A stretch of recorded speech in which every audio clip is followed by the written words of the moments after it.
Segue comigo. Agora tem entrevista e não só o Pedro Duran participa, mas também Basília Rodrigues, Isabel Mega. Recebemos agora o Gustavo Sampaio, ele que é professor de Direito Constitucional da Universidade Federal Fluminense e vai tirar todas as nossas dúvidas com relação a esse julgamento. Como sempre, né, professor? Sempre muito didático aqui, esclarecendo os principais pontos para quem acompanha a CNN Brasil. Seja bem-vindo. Bom dia. Bom dia, Carol. Bom dia, Pedro, Isabel. Bom dia, Basília. Bom dia a todas e a todos. E aí, muitas dúvidas, professora. A gente vai aqui no Beabá para quem está nos acompanhando. Primeiramente, o que significa esse julgamento? Quando falamos de julgamento de denúncia, o que será apreciado pelos ministros do Supremo Tribunal Federal?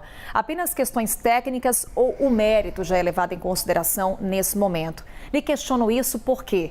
Em que medida o julgamento de hoje pode dar uma temperatura caso, de fato, todos os denunciados se tornem réus? Lá na frente, o que o julgamento de hoje pode trazer de pistas sobre um eventual julgamento, caso tenhamos a aceitação das denúncias? É sempre bom separar as coisas, sabe, Carol? Em verdade, não se trata nem do julgamento da denúncia em si, mas sim o julgamento do recebimento da denúncia. Então, nós estamos numa fase preambular. É o começo de tudo. A ação penal começa agora, em verdade. O que nós tivemos durante todos esses meses anteriores, até anos, foi investigação pela Polícia Federal. Depois nós tivemos a fase da acusação pelo Ministério Público através do oferecimento da denúncia. A denúncia, Carol, é a peça inicial da ação penal, é aquela petição inicial que requer a abertura da ação penal. Então, hoje, o Supremo Tribunal Federal, na sua primeira turma, vai julgar tão somente se os requisitos para instaurar a ação penal estão presentes. O Código de Processo Penal do Brasil traz no seu artigo 41 requisitos para que uma denúncia seja recebida. O Supremo vai avaliar hoje isso, se esses requisitos estão presentes. Se estiverem, vai autorizar que se instaure a ação penal quando toda a fase judicial se iniciará. Então, não há nenhuma confusão entre o que há hoje e o julgamento do mérito. Julgamento do mérito só ao final do processo, quando o processo estiver maduro, ou seja, quando a instrução probatória já contiver todos os depoimentos de todas as dezenas de testemunhas que forem arroladas, todas as provas documentais, talvez até provas periciais, se forem requeridas, quando o diálogo entre as partes, acusador, Ministério Público e defesa, a defesa de todos os réus, tiver se aperfeiçoado, aí nós teremos o julgamento de mérito. Então, hoje, eu não diria que se trata de um termômetro para um futuro julgamento de mérito. Hoje, o Supremo Tribunal apenas vai dizer se os requisitos para instaurar a ação penal estão presentes ou não. Estando, e é toda a possibilidade, toda a probabilidade de que isso aconteça, a unanimidade dos votos da primeira turma, ele então determinará que se instaure a ação penal quando toda a fase judicial começará. Temos mais perguntas então, professor. Vamos com a Isabel Mega, que está lá em Brasília, com uma questão. Por favor, Isabel. Oi, professor, que bom ter o senhor aqui, sempre muito didático, explicativo. Eu queria que o senhor ajudasse a gente a entender como que cada defesa prestará atenção em cada parte que corresponde ao seu cliente durante essa primeira fase do julgamento, né? E enquanto ele durar de fato, né? Tem uma avaliação de que o que acontece com um eventual réu possa influenciar em outro réu? O senhor, como um especialista no assunto, se fosse advogado de um desses casos, prestaria muito bem atenção em cada progresso que houver em relação aos outros denunciados, professor? Certamente, Isabel, porque a defesa, ela vai, portanto, operar no sentido de proteger cada um daqueles que ela representa. Então, é evidente que alguns advogados vão demonstrar talvez uma quebra de nexo causal na conduta de cada um dos seus representados ou uma desvinculação com aquela cadeia de ordenação, de comando e execução da prática do crime. Todavia, é importantíssimo notar que a denúncia oferecida pelo Procurador-Geral da República, ela foi uma denúncia que envolveu vários crimes para cada um dos acusados. E nós temos no direito penal brasileiro dois princípios importantes.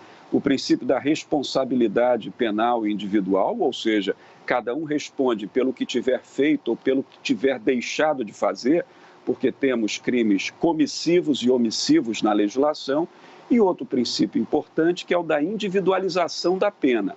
Na dosimetria, na dosagem da pena, na calibragem da pena, o que só vai ocorrer lá na frente, acaso todo o processo penal transcorra, mensura-se quanto de pena deve recair para cada um daqueles que eventualmente vierem a ser condenados. Não há responsabilidade penal coletiva no Brasil, ela é individualizada, porque um país democrático se baseia no princípio da responsabilidade penal individual. Todavia, o Procurador-Geral acusou todos esses denunciados por organização criminosa armada também. E quando nós falamos de organização criminosa, crime da Lei 12.850, é inescapável que haja ali o quê? Um laço, uma relação de causalidade, um fio condutor que une todos aqueles agentes. Eles não estão sendo acusados apenas de abolição violenta do Estado Democrático de Direito e de tentativa de golpe de Estado, crimes da Lei 14.197. Também são acusados de organização criminosa. Se o tribunal entender que há de fato organização criminosa, ora, a organização criminosa, Isabel, ela vincula todos aqueles agentes. E a defesa, nesse sentido, vai ter muito mais dificuldade de desvincular um de todos aqueles envolvidos, porque o procurador-geral acusa e tenta provar que há uma cadeia de comando que une todas aquelas pessoas para a execução do delito. Então, o trabalho da defesa vai ser um trabalho árduo, vai ser um trabalho redobrado, porque nós temos uma acusação com mais de 270 páginas feita pelo Ministério Público e que articula muito bem a relação entre os fatos e as pessoas acusadas. Pedro Durão. Obrigado, Carol. Bom dia, professor. Obrigado. Bem-vindo à CNN aqui para a nossa conversa.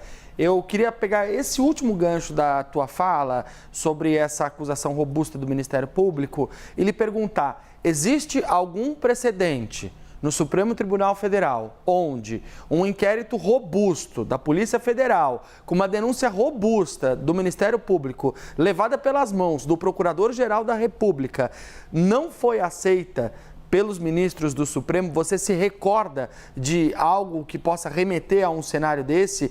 E se não, se de fato não há precedente para isso, em qual dos pontos as defesas poderiam se prender ali para eventualmente tentar garantir que o seu cliente, seja nessa fase ou nas próximas, não se torne réu?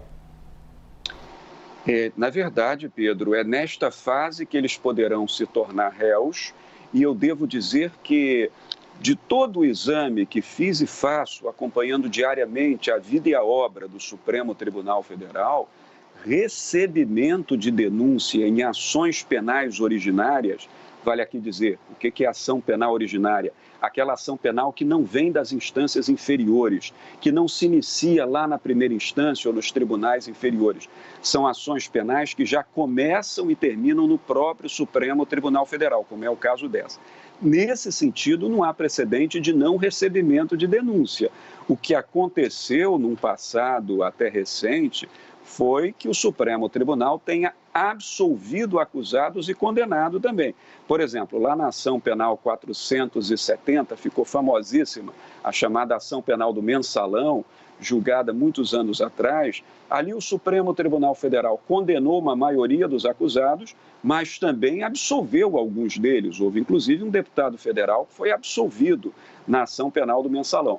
Mas isso, Pedro, absolvido ou condenado ao fim e ao cabo, no julgamento do mérito, que a denúncia foi recebida contra todos eles. Então, neste momento, é claro, a defesa vai fazer esforços e tem que fazer esforços, é o dever da defesa fazer isso, para que a denúncia não seja recebida, por exemplo, em relação a alguns dos acusados pelo Ministério Público.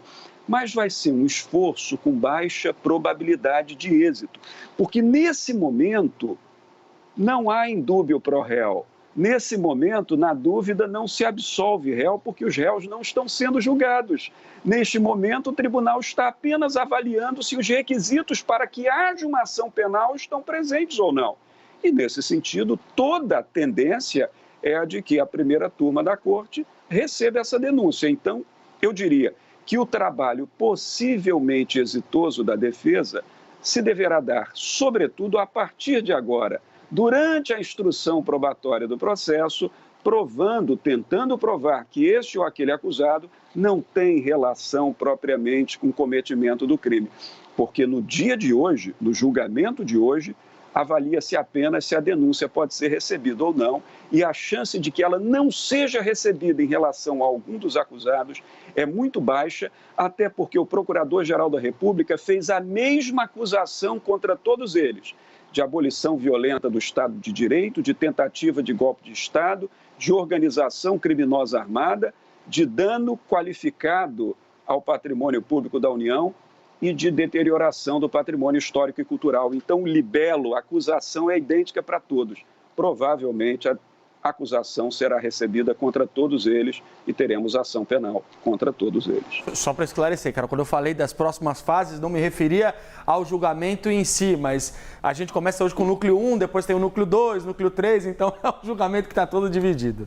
Basília Rodrigues aqui, professor, vai encerrar a nossa conversa. Por favor, Basília.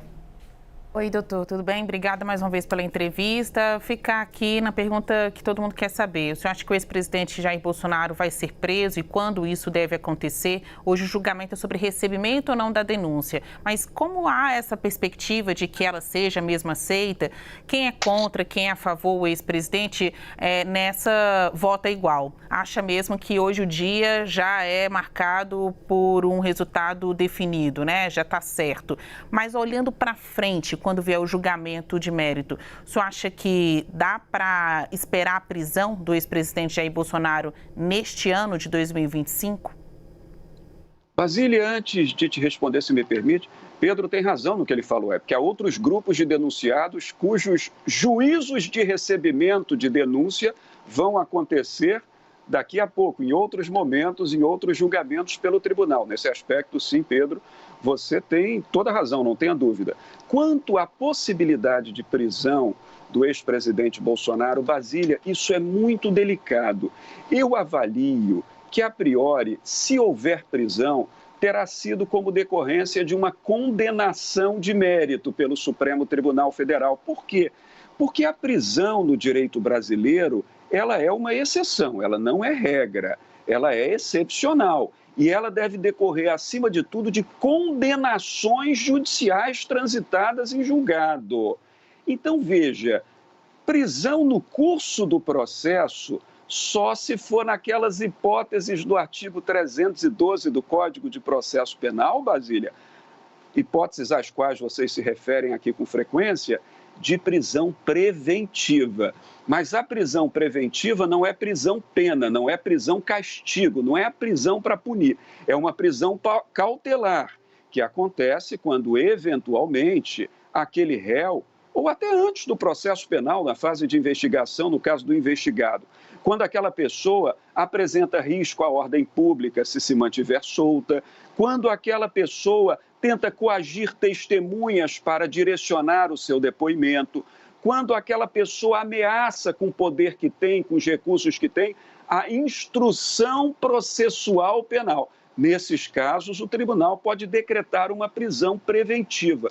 Eu imagino, Basília, que toda a defesa do ex-presidente Bolsonaro e dos outros acusados tem feito esforço no sentido de demonstrar que eles terão uma conduta limpa durante o processo, sem nenhuma ameaça à instrução processual. Agora, se verificar, Basília, uma tentativa de fuga para o exterior, uma tentativa de se refugiar em embaixada, alguma tentativa de coagir testemunha, aí sabe-se lá se socorrerá ou não, poderá haver uma decretação prisional contra um dos réus ou até contra o ex-presidente. Mas sendo certo que isso será sempre uma exceção por se tratar de uma prisão cautelar, de uma prisão preventiva, não por uma prisão definitiva decorrente de condenação judicial. Agora, tentando fazer ainda uma avaliação ali na frente, no julgamento de mérito, creio que a tendência é que haja condenação, sim,